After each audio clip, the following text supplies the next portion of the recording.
Welcome to AP news TV. Kakinada నగరాన్ని పరిసర ప్రాంతాలను సముద్రపు కెరటాల తాకిడి తుఫాన్ నుంచి రక్షిస్తోంది హోప్ ఐలాండ్. ఈ ఐలాండ్కు ఎంతో ప్రాధాన్యత ఉంది. గత వైసీపీ ప్రభుత్వ హయాంలో ఈ ఐలాండ్లో తవ్వకాలు చేసేందుకు ప్రయత్నాలు జరిగాయి.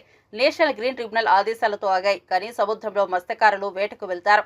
అదేవిధంగా కొన్ని సంస్థలు గ్యాస్ ఆయిల్ నిక్షేపాలు వెలికితీస్తున్నాయి. ఈ సందర్భంగా అత్యంత విలువైన ఆలివ్ గ్రిడ్డి తాబేళ్లు చనిపోతున్నాయి. గత 4 రోజులుగా సుమారు 40 తాబేళ్లు చనిపోయి కాకినాడ తీరానికి కొట్టుకొచ్చాయి. ఈ విషయం ఉప ముఖ్యమంత్రి పవన్ కళ్యాణ్ దృష్టికి వెళ్లింది.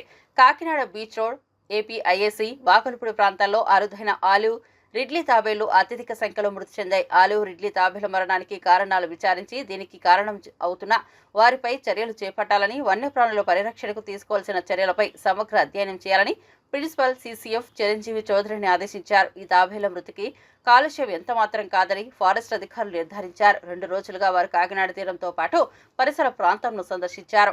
చనిపోయిన తాబేళ్లకు పోస్టుమార్టం నిర్వహించారు. వాస్తవానికి తాబేళ్లు తీరానికి దగ్గరలో ఉండవు.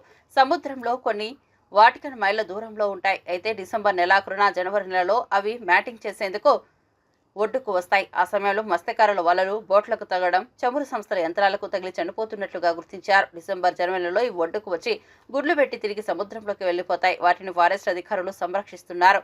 ఉప ముఖ్యమంత్రి పవన్ కళ్యాణ్ ఆదేశాల ప్రకారం అటవీ అధికారులు పర్యవేక్షణ చేసి కేవలం మత్స్యకారులు ఆయిల్ నిక్షేపాల వెలికితీత వల్ల ఇది జరిగినట్లు గుర్తించారు. ప్రస్తుతం డిసెంబర్ నెలాఖరు రావడంతో అసలు గ్రిడ్లీ హేచరీ సభ్యులు తమ పనులు ప్రారంభించారు. 45 రోజుల పాటు ఆ గుడ్లను కంటికి రెప్పలా కాపాడతారు. 46వ రోజు పిల్లలు తయారైతాయి. అనంతరం వాటిని స్వేచ్ఛగా సముద్రంలోకి వదిలేస్తారు. ఇదే విషయాన్ని అటవీ శాఖ అధికారులు ఉప ముఖ్యమంత్రి దృష్టికి తీసుకెళ్లారు. ఇక నుంచి హాప్ ఐలాండ్ చుట్టుపక్కల 5 కిలోమీటర్ల పరిధిలో ఎవరు వేటాడినా చర్యలు తీసుకునేందుకు సిద్ధమయ్యారు.